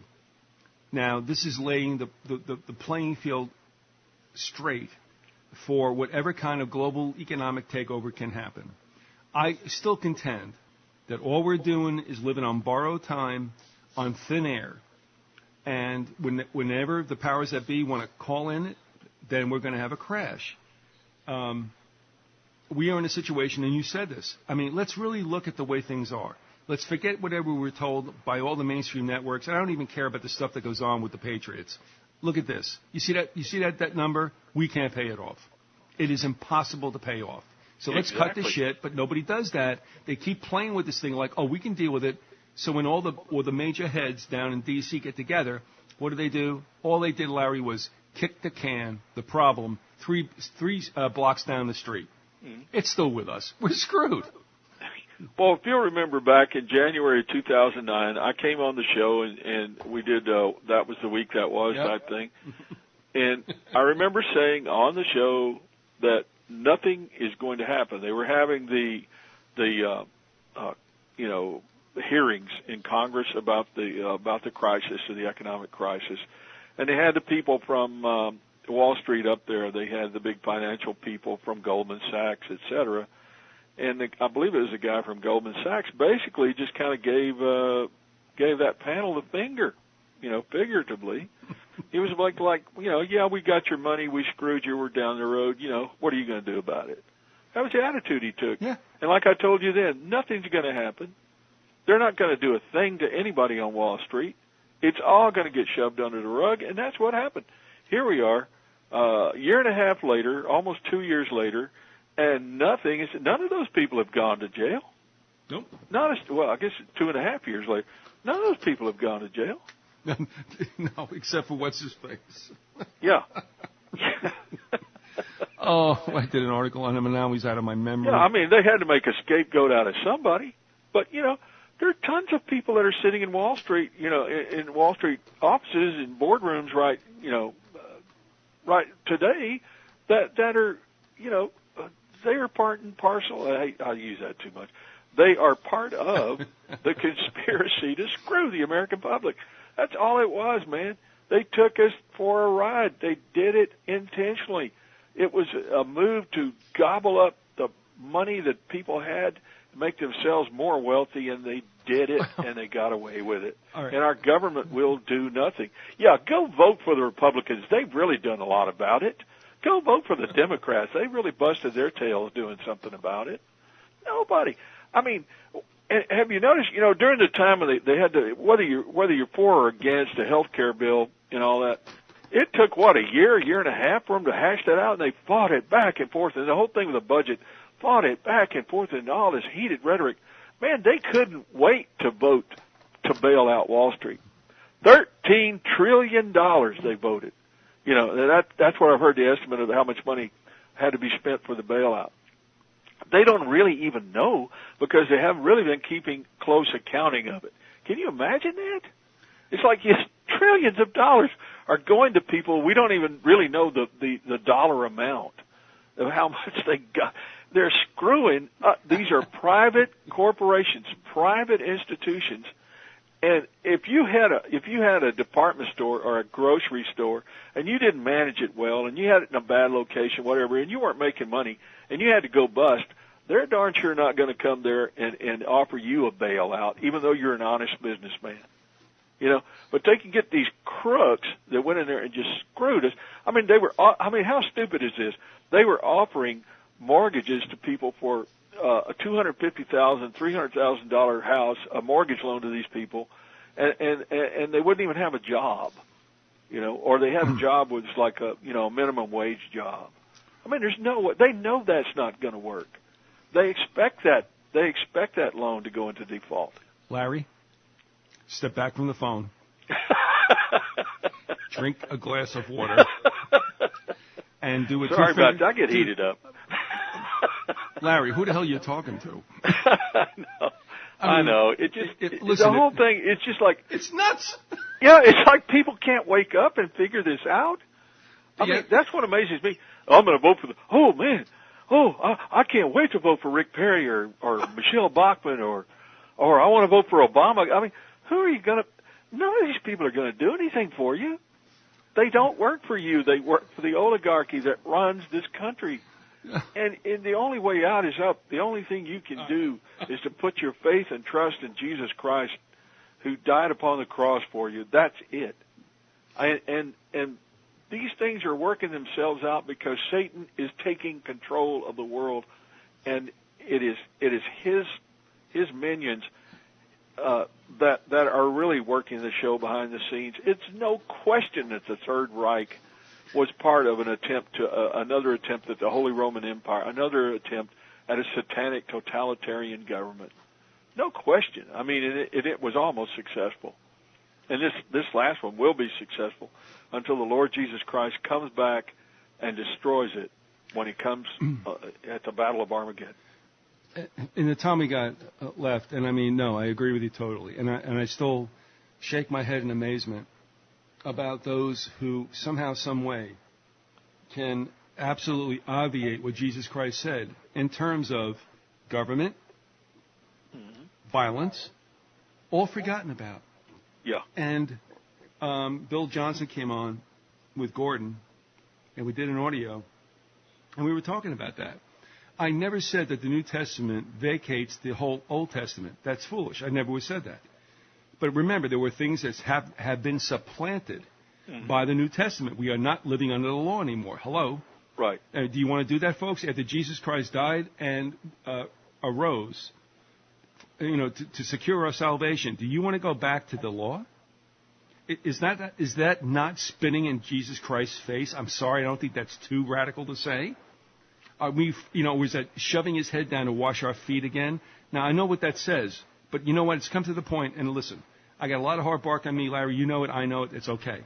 Yeah. Well, it's not okay, but the thing is, I understand it, but my point is still this. How can preachers with bad teaching and bad doctrine have captured so many supposed Christians, including those close to me? And I'm like, do you ever read the book? Or do you just go there? Because they're preaching from the flesh. They're not in accordance with Jesus Christ and his teachings. They're teaching things that sound good to people, and people like it, and they tickle their ears with this crap. They're not in accordance with what Jesus Christ has taught. They are not living the life. They are not walking the walk. It's all crown and no cross. Well, and it's a lot of bull, and they're leading people to do things that are wrong and outside the will of God and are sin. And that it's like these people that are pumping up here in America these so-called Christians who want to pump up this war with Islam. That's what, exactly. Where did they get that? That's the Crusader spirit.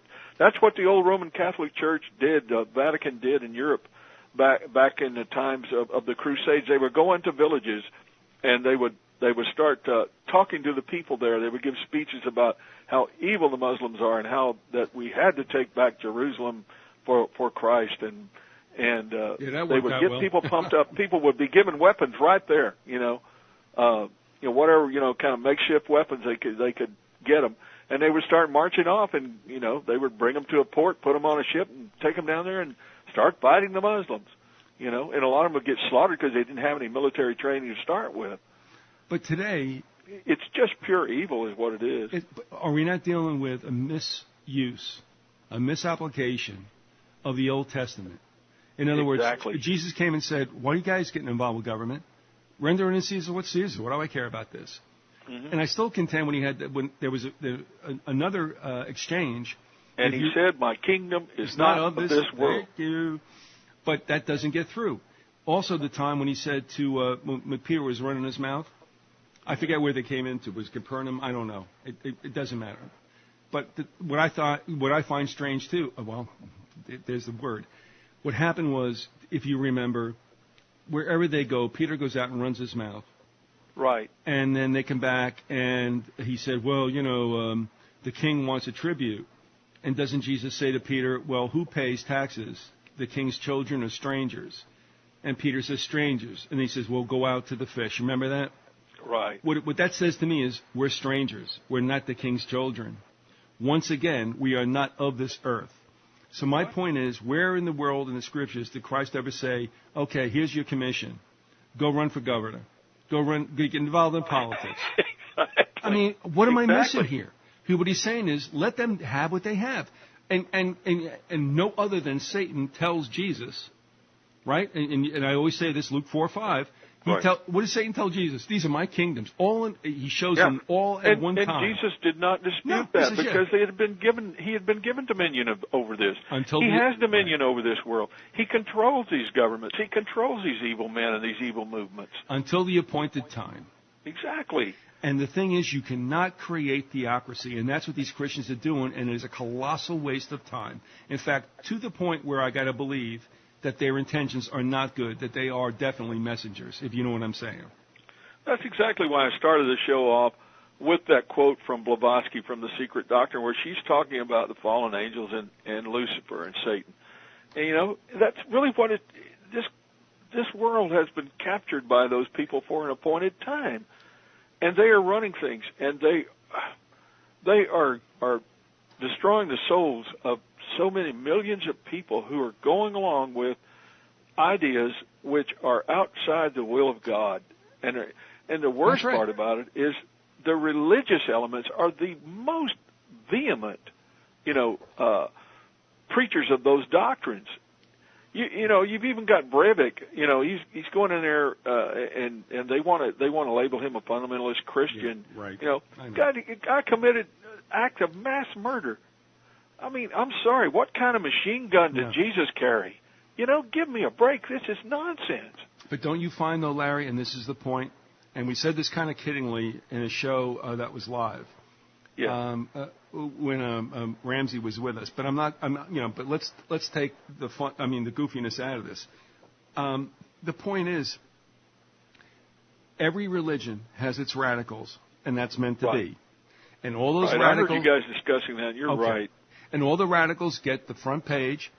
They get all the sound bites, so every religion can look ridiculous in the eyes of the masses, so that we will be turned to, hey, let's forget the whole thing.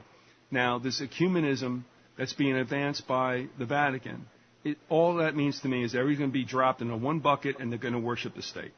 Mm-hmm. Like, let's forget this Jewish thing. And eventually it'll become emperor worship, just like it was in the times of Rome, without a doubt, of the old Roman Empire. You'll have emperor worship, and that will be the Antichrist. It's just that simple. I mean, I agree. One of the titles of the Pope is Supreme Pontiff. The Vicar of Christ. They always like that one. Yeah, but he's a front guy.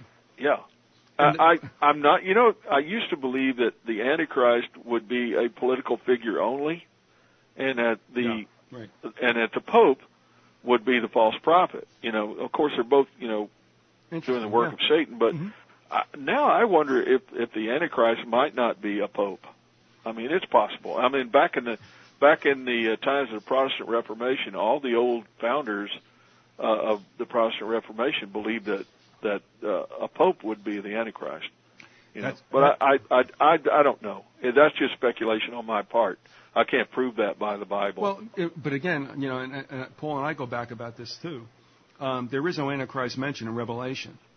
But the point's still clear. There will be a figure that will be charismatic. Mm-hmm. It will be someone behind or with something that can, and let's remember this, League of Nations after World War I? Okay. United Nations after World War II? Right. Very good. Now we're going to have another one. The Third World War. And after that, whoever comes out, whatever comes out. You will have world government, and it will be seated in Europe. I think the Europeans are going to sit this one out. As far as the Third World War, the United States is going to get crushed on the rocks over there.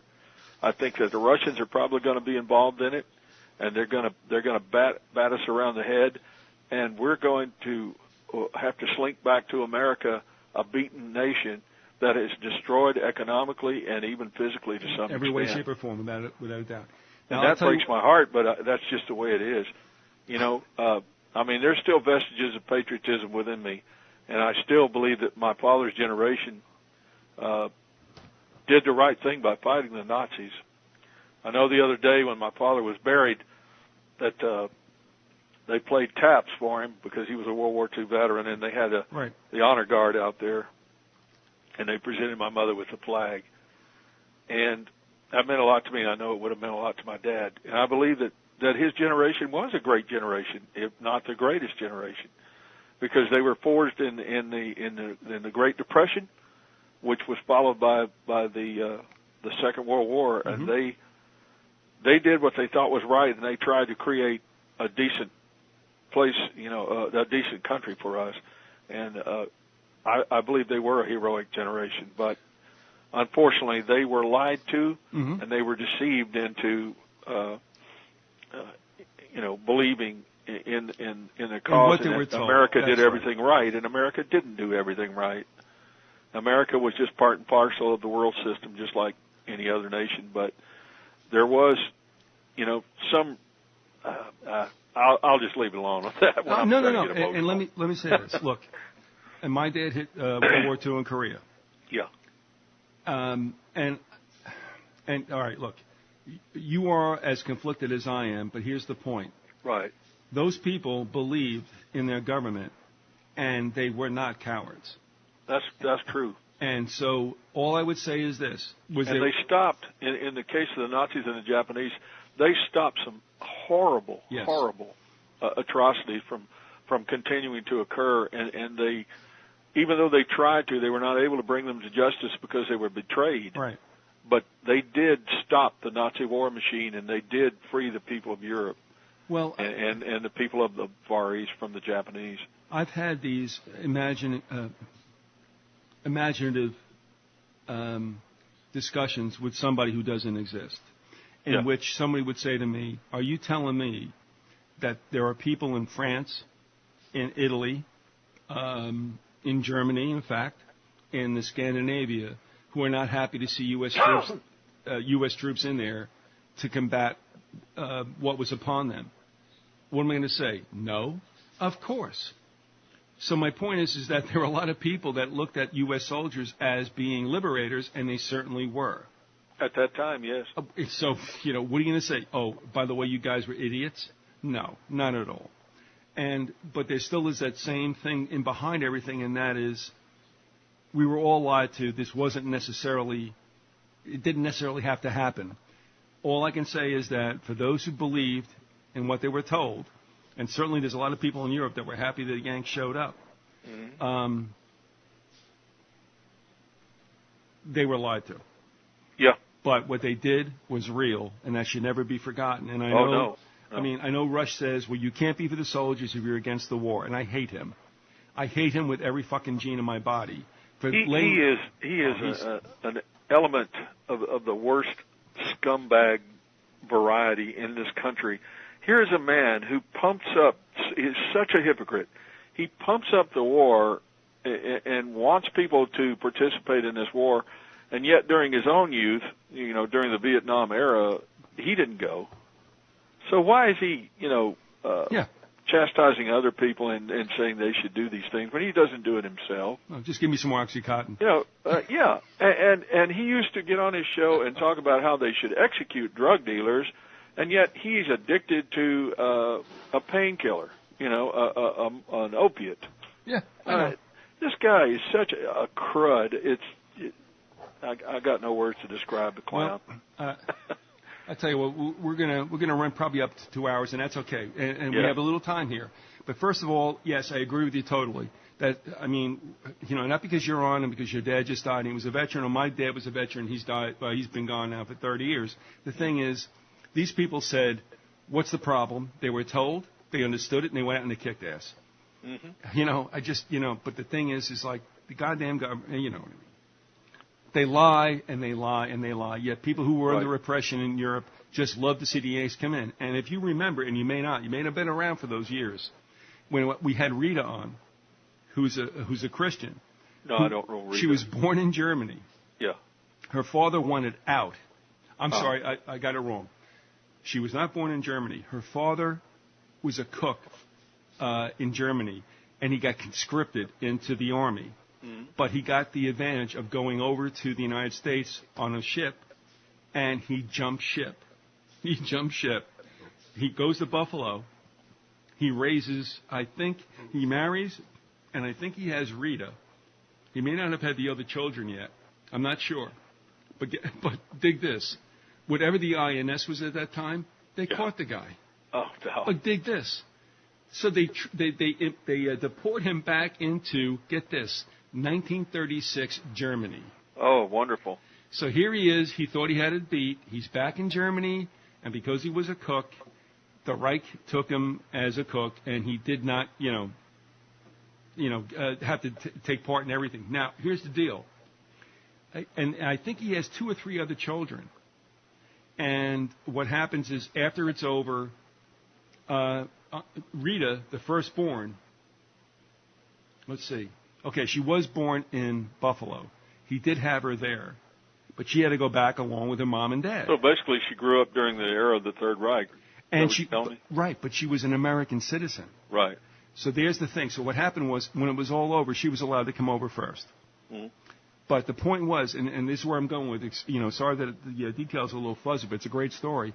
Yeah. But she goes, look, we go over there, we got clean clothes, we're in Hitler's Youth, we don't know what that means. It's like Boy Scouts and Girl Scouts to us. Yeah. She said, but they didn't really know what was going on, but they were fed with this thing about, look, we are superior and we will bring our culture to other countries. Mm. And they were like, okay, fine. That sounds good to us. Then they realized later on what was going on. But right.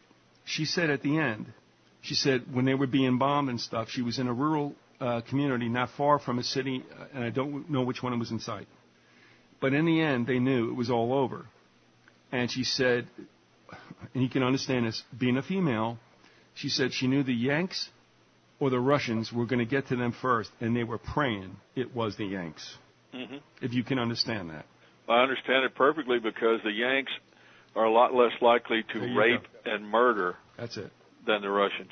So the reason the Russians, who I'm not going to say the Russians are bestial people, but the reason the Russians were so cruel to the Germans is because the Germans had done the same thing to their women. And as a result, it was like, okay, we'll pay them back. That's not right. I'm not saying it's right, and I don't think any decent man would do that. But we can understand it. But we understand it, yeah. Yeah, it's turnabout is fair play.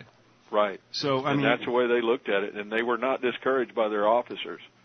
Whereas if an American was caught, and Americans did rape some of the German women, it's a fact. But if they were caught, they were summarily, prosecuted for it and were put in prison. I mean, just like any rapist here in the United States. But this goes back. Yes, there was wholesale rape and murder of the German women, and that's wrong. Period. The end. I mean, that's just wrong. But this goes back to what we were saying about. I mean, I don't like Brokaw with The Greatest Generation because I don't like him.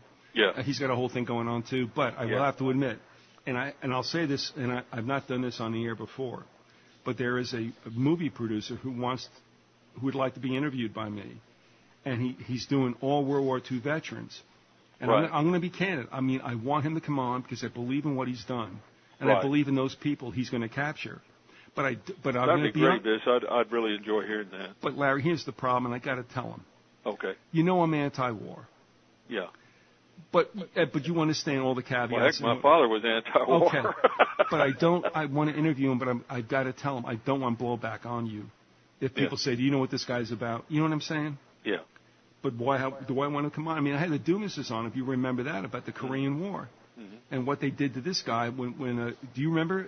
I don't know if you ever saw the show, but I mean Kerry and McCain. Yeah, I heard that story. They just turned their backs on them. God, you can see it, folks. You can see it on YouTube. Put in. Yeah, it's I mean the hypocrisy is so deep, and the American people in the propaganda grid. I know Paul Sandu does a good thing on how the propaganda grid works. Mm-hmm. And he relates it to. He's a big movie fan and relates it to the Matrix, and that's really what's going on in this country. Yes, we have been subjected to that since we were children, and it was all based upon. You had a show from your archives about Freud's nephew. Yes, gosh. it was Edward Bernays. Edward Bernays, and Bernays was the guy who really started modern propaganda. Yep. And it all came from America and was being done long. Do you know that Goebbels, even though Bernays was a Jew, that Goebbels praised him and said, that he's a genius and that he learned a great deal from his work? So, I mean, there you go. I also want to tell folks, interesting you said this, but I've resurrected that interview with Larry Tye, the biographer of Bernays, because I had on an individual by the name... I heard that one too, yeah. Okay, Peter O'Rourke came on and talked about mine ops, and what I did is I put up, because he was aware of Bernays' influence as well, which few people are, and they really should be aware of that, because that stuff works today. It really does. I mean, it's what's happening now. It's just a little more sophisticated, and that's all. Been honed down, and made a little more palatable. And in today's world, it's much more effective because of the multimedia going on. Social media. You've got to get involved in that. Get yourself a Facebook page. Let everybody know all the facts about your life so that they can spy upon you if they wish. I'm going to tell you right now, I'm not going to go up there until they have an ass book page. And you can kiss it.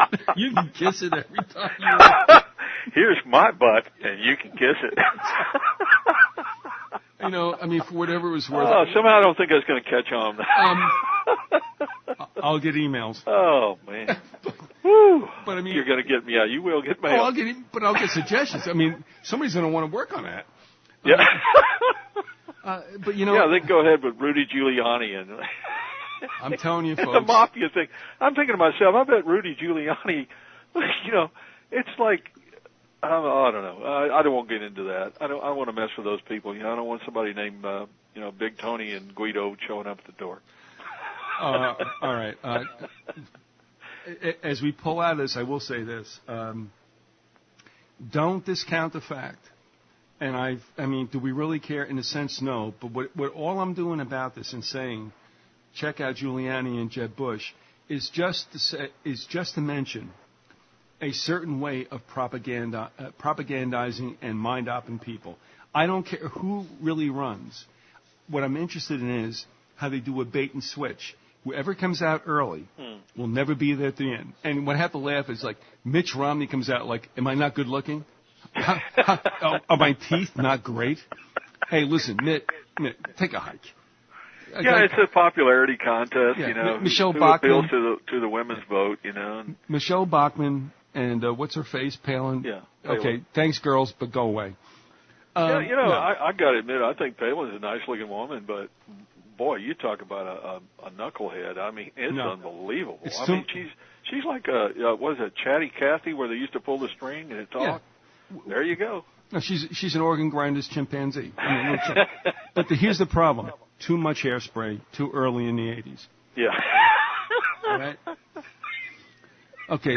Yes. Yeah. Right, Sarah. Great. Where the hell? Yeah. You don't even know where you go away. I can see Russia from my Which makes me an international. I can see the law office across the street from me. Doesn't make me a lawyer. Christmas. I don't know. Oh. All right. All right, but be that all as it may, as we return back to what's going on here, we are definitely, I would say, especially because of this weekend. You know, time goes by as I wrote in emails to everybody. You may have seen it. If you don't, you'll see it on Monday. Time goes by and like things go like slowly and it really imperceptibly does anything, and then one day, bang, things happen. Right. I think this weekend was one of those like whoops. And I don't know what life is going to be like on the other side of it. What you're saying is like you reach a certain apex, and then boom, you know, things happen after that. Yeah, and I mean, for those who like keep high water mark. Well, all right, look, for all the newspapers and the stations, especially in the Patriot purview, you have to be sensational all the time, so they're always working everybody. And, you know, after a while, everybody gets like, you know, you get a little tired. But the point is, things happen, but they don't happen as quickly as, you know, certain prognosticators say so, but they do happen. And right now, this is a very interesting time, especially as we enter the fall and for the months we have left as to what exactly is going to happen. It could get really nasty, but we can also be taken down bit by bit for the rest of this year into next year. Who knows? Mm-hmm. But no matter what it is, there are two things that are for sure. One, we are going in a direction we don't want to. Right. And the solutions will never be good for everybody. Well, we're moving farther to the right. There's no question about it. And the Europeans are definitely moving farther to the right. And I could kind of sum this up, read a brief statement here. From an article called Massacre in Norway by Andrew Miller. The xenophobic ideas that were once characteristic only of fascist radicals are now working themselves into the mainstream of European politics. The fact that far-right politicians can voice extreme views with a veneer of acceptability actually makes far-right leaders of today more dangerous than the skinheads of yesterday, says Simon Tilford, chief economist for the Center for European Reform, a London-based think tank that favors European integration. The far-right movements that we're seeing, not all of them, but a few of them, pose a greater challenge than those we saw in the 1980s and 90s, Tilford said. They're expressing extreme positions, but in a far more polished way, and there's a danger of such views becoming more socially accepted. Mainstream politicians are now expressing anti-immigration viewpoints as a means of consoling the populace. President Sarkozy banned the wearing of burqas in France earlier this year in the face of rising public support for Le Pen's National Front Party. Sarkozy, British Prime Minister David Cameron, and German Chancellor Angela Merkel have all expressed concern in recent months about national ailments associated with Islamic integration and the failures of multiculturalism. Well, right there, I think you see that there's going to be, based upon two things, which are working together. They're moving the politics to the right, to the far right in Europe, and that will eventually mean a dictatorship of a fascist variety, in my opinion. The reason it's moving in that direction is because of massive immigration, which is creating social problems along with economic hardship. You get those two together, and it's the same thing in this country, a little bit different angle with the Hispanics. But what's happening is they're moving everything to the right, and in anticipation of what I believe will be the New World Order's Holy Roman Empire, revived Roman Empire. Yeah, in some, honestly, we understand what's being done to us, but we understand that most Americans or most Europeans who are traditionally, European generational residents, I mean, you don't like it. And, in a way you shouldn't. But it is forced. It's allowed to happen. And it's done because they know eventually, the old example I made, rub two cats' asses with sandpaper, throw it in a box, and wonder why they don't fight. Yeah. But I look here and I understand it. And yet I understand that most people are here just to get a better life. I mean, how in the world can you argue with that? I understand fully. But we also understand that there are certain kind of, shall we say, parameters where if, you don't have the jobs and you have more people coming in, we're going to probably have a problem. And it's been introduced like that, and you know it. And that's why I don't promote Ray Spell's work as like I like it, like I would promote, and I wouldn't promote this either. And that is, what was that quintessential? And this is funny. The Collins brothers accused me of reading reading patriot literature or militia literature, and I never did. What is the Turner Diaries? Remember that? Oh yeah, the Turner Diaries by William Pierce. Yeah, I never read it. Yeah. I never read it. I don't give a crap. I know what it's about. Yeah. I wouldn't put money into. I wouldn't buy that tract. That piece of filth. But my point is that stuff is put out there, mm-hmm. and it's going to be consumed. Oh yeah. And those who are motivated. Well, McVeigh was, and I'm going to talk about in our next episode, if there is a next episode, I'm going to talk about domestic terrorism and assassinations, and McVeigh will be one of the topics. And McVeigh was very much influenced by that book, along with many others. And in fact, I tell you what, think about it now. After you've been involved with Visigoth, if that wasn't bullcrap too. Oh yeah. I mean, if McVeigh really, you know what I mean? He was set up. He was mind controlled, I believe. He was set up big time. He was a useful idiot. But in the end, what we're facing, and you know it too, and we've said it all, the masses, the herd, as Bernays would call them, will not divine between real and unreal. And so if they're given radical figures from every religion, they will be taught to hate religion. Exactly. Right. And it goes right down the line. So what we're looking at, and again, like I said, I don't mean to uphold Ray Spell's work, but what I think somehow, some way he knew that this was what would happen, and that it would cause trouble, and it's meant to cause trouble. Like you said, the segmentation of the United States, if it does happen, it'll probably happen after the war. Right. Because there'll be nothing left of us anyway. And actually, my Mexican friends, you may not want to inherit certain parts of the United States because they'll be smoking for the next 2,000 years. Exactly. But I mean, so it's like, you look at this and you say, I understand it all. You cannot go out in the middle of an interstate and stop traffic with reason. No. But that's what I feel it's happening. It's like everybody wants to go. They want to fight. Everybody's been exercised and ready to go. And, you'd like to be a voice of reason, you're not going to be listened to. And that's when I think you and myself and a lot of people shake their heads. And if they could get, themselves together to piss on a fire, call in the dogs, and go someplace safe, they would. But you know what? There is no place in the earth. And like you said, honest to goodness, this is not satisfactory to non-Christians. I understand it. But the only way up, only way out is up. I mean, and that doesn't mean we want to see things go to hell, but they're going to go to hell. Yeah, it's inevitable. It's not just being a pessimist. It's not just, it's being a realist. Yeah. And the great thing about it is, though, we have a hope, and we know that this whole scenario works out for the betterment, and eventually becomes a beautiful thing, in that there will be a new heaven and a new earth, and that mankind, that part of mankind which follows Jesus Christ, will inherit this beautiful kingdom, and we will inherit eternal life. And that's the beauty of it all, because the Bible says, John 3:16, that for God so loved the world that He gave His only begotten Son, that whosoever believeth in Him should not perish but have eternal life. And that's really all that it's about. I mean, that's it. There isn't anything more important than that. Instead of getting for people, whether you believe or you don't believe, it doesn't matter. If you're Jewish, if you're Muslim, whatever you are, Buddhist, it doesn't matter.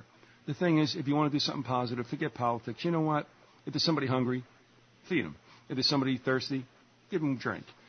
And that goes for all of us. Forget everything else. There's people wounded out there. There's going to be more casualties of our society. And if you just really want to do something, just screw the politics stuff, because they don't care. Just go ahead and alleviate suffering. That's it. That's all you have to do. Yeah. And that's enough. And no matter what, God, understand what I'm saying here, Larry, you understand, okay? Whatever, right. God, whatever it is, if you care about people, deal with the people. Forget the organizations. They're worthless. So, and for all these people that want to pump up a war, think about who really gets hurt in a war.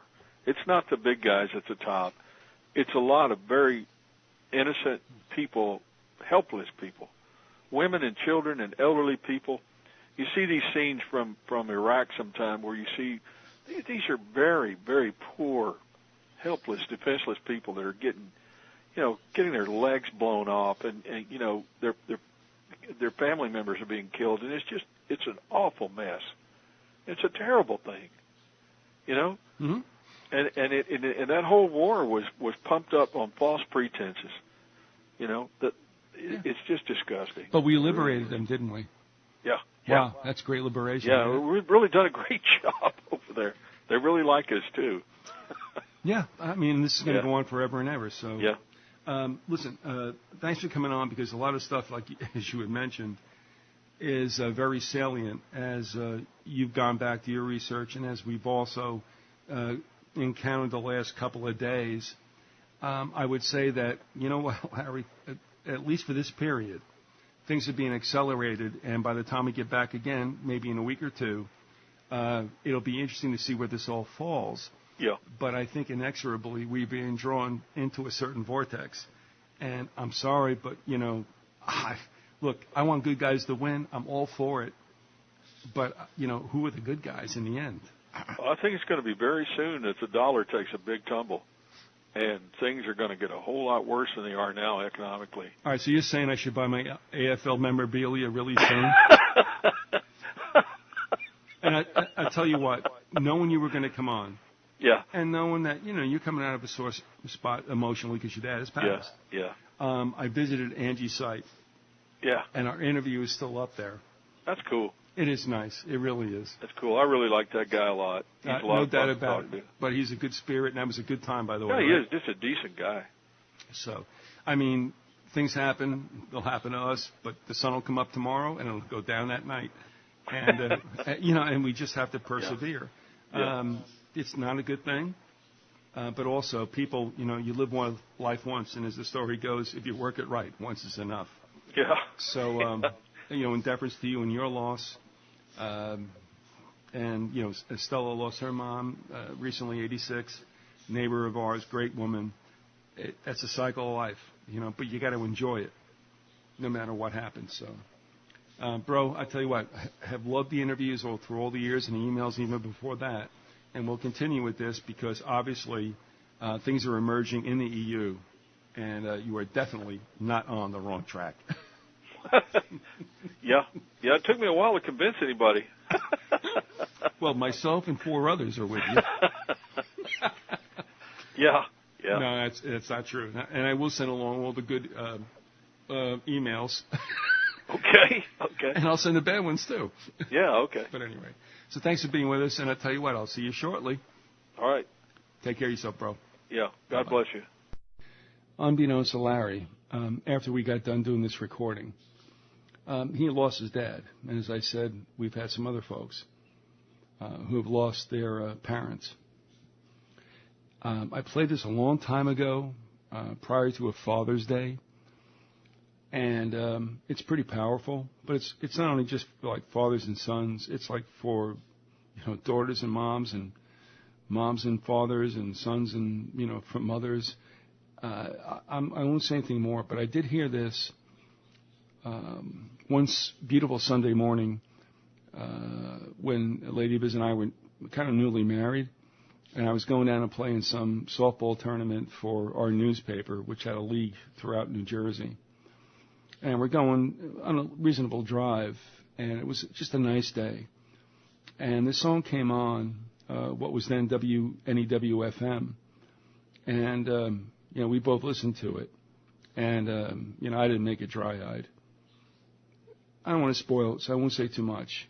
But there's a certain amount of, shall we say, magic in this song, and that's what I choose to close this audio out with, though Larry did not know.